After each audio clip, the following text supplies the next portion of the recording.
જે ગઈકાલે જે પ્રકારે મારા વિડીયો સોશિયલ મીડિયામાં પ્રસારિત થયા ફરવા માંડ્યા એના અનુસંધાને ત્યાં સુધી એમના સુધી પણ આ વિડીયો પહોંચ્યા છે અને એ માટે થઈ અને તેમણે મને 3 દિવસમાં ખુલાસો કરવા માટેનો સમય પણ આપ્યો છે કે ભાઈ આને ખરી હકીકત શું છે એની તમે માહિતી આપો.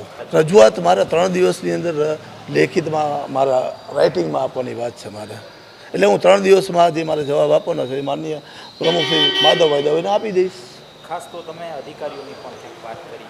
હા, અધિકારીઓ દ્વારા કઈ પ્રકારની જે પ્રકારે દિલીપ પટેલ કરીને વ્યક્તિ સોશિયલ મીડિયામાં અત્યારે પ્રમાણિકતાના અને એવા બણગા ફૂંકી રહ્યો છે કે અનિલભાઈ મકવાણા પાસે મારી પાસે આમ કર્યું, મારી પાસે તેમ કર્યું, કે મારી બિલ્ડિંગમાં જે મેં પોતે કામ રાખ્યું છે.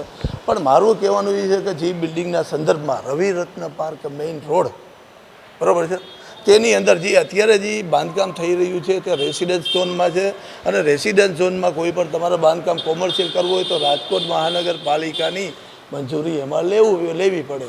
તેના અનુસંધાને મંજૂરી લીધા વગર ટોટલી ગેરકાયદેસર બાંધકામ આખું ત્યાં ખડકી દેવામાં આવ્યું છે. જેના અનુસંધાને તત્કાલીન સમયે રજૂઆત કરતા વોર્ડના એટીપી પ્રદીપ કંડોલિયા, ટીપીઓ ભાર્ગવ બરવાડિયા દ્વારા પણ એમને નોટિસ આપવામાં આવી છે. પણ નોટિસ આપ્યા પછી આ ગેરકાયદેસર બાંધકામ વિરુદ્ધ કોઈ પણ જાતની કાર્યવાહી કરવામાં આવી નથી. એટલે મારું તો એવું જ કહેવાનું છે કે જવાબદાર કોન્ટ્રાક્ટર દિલીપ પટેલ અને કોર્પોરેશનના અધિકારીઓની મિલીભગત હોય તો જ આ પ્રકારનું આવડું મોટું બિલ્ડિંગ ઊભું થાય, અન્યથા એની વિરુદ્ધમાં પગલાં લઈ અને કામગીરી બંધ કરાવી દેવામાં આવે.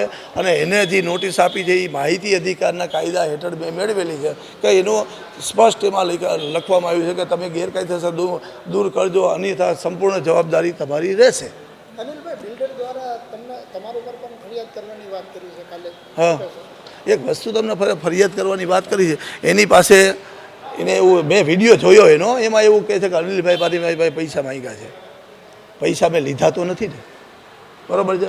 અને એની પાસે કોઈ પુરાવા હોય તો ત્યાં જે તે જગ્યાએ એને આપીએ ને કાર્યવાહી કરવી હોય તો કરવી શકે છે. પણ મારે એના કરતાંય મારે કોર્પોરેશનના માધ્યમથી રાજકોટ મહાનગરપાલિકાના કમિશનર, ટીપીઓ પરમાર સાહેબ, પછી વેસ્ટ ઝોનના ટીપીઓ ભાર્ગવ બરવાડિયા, એટીપી પ્રદીપ કંડોલિયાને કહેવાની વાત છે કે આ પ્રકારનું ગેરકાયદેસર બાંધકામ તમારી પ્રીમાઇસીસમાં ઊભું થઈ ગયું છે વિધાઉટ પરમિશન, કોઈ જાતના પેપર્સ વગર. તો શા માટે આની વિરુદ્ધમાં કોઈ કાર્યવાહી કરવામાં આવતી નથી? કેટલા ગેરકાયદેસર બાંધકામ હશે જે મીઠી નજર હેઠળ થયા હોય? એ તો મારી વાત, એ સંપૂર્ણ માહિતી તમારે એના માટે રાજકોટ મહાનગરપાલિકાની ટીપી વિભાગનો સંપર્ક કરવો પડે. બાકીની માહિતી તમને ત્યાંથી મળશે.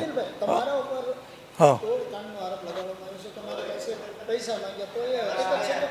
સાહેબ, એક વસ્તુ તમને કહી દઉં, અત્યારે એઆઈનો આ જમાનો છે, બરાબર છે. હવે એ સામે કોણ વિડીયો ઉતારે છે, શું કરે છે, બરાબર છે.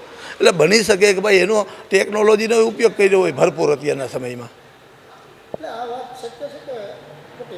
કોણ હું એમાં એની ખરાઈ એની હું પુષ્ટિ કરતો નથી અત્યારે.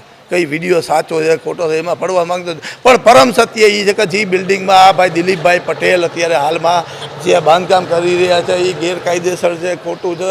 અને રાજકોટ મહાનગરપાલિકાના અધિકારીઓ ભાર્ગવ બરવાડિયા તેમજ પ્રદીપ કંડોલિયાના આની વિરુદ્ધમાં કાર્યવાહી કરવી જોઈએ, અન્યથા એ પણ શંકાના દાયરામાં છે. એ પણ દિલીપ પટેલ સાથે ભળેલા છે. કોણ પૈસાની માંગ કરી હોય તો મારી વાત સાંભળો, તો તમે પૈસા એના આપ્યા છે, એના કોઈ પુરાવા છે માંગ્યા એના? કેના? દિલીપ પટેલ માટે મુખ્ય કાર્યવાહી તો જે એનું અત્યારે ગેરકાયદેસર બાંધકામ છે, બરાબર છે, એના વિરુદ્ધમાં હું અધિકારીઓને રજૂઆત કરવાનો છે કે ભાઈ આ કેની રહેમરાહ હેઠળ, કેની મીઠી નજર હેઠળ આ કાર્યવાહી કરવામાં આ બાંધકામ ચાલુ છે, તો તેની વિરુદ્ધમાં પગલાં શા માટે લેવામાં નથી આવતા? શું તમારો આમાં કંઈ તમારું હિત સમાયેલું છે આની અંદર?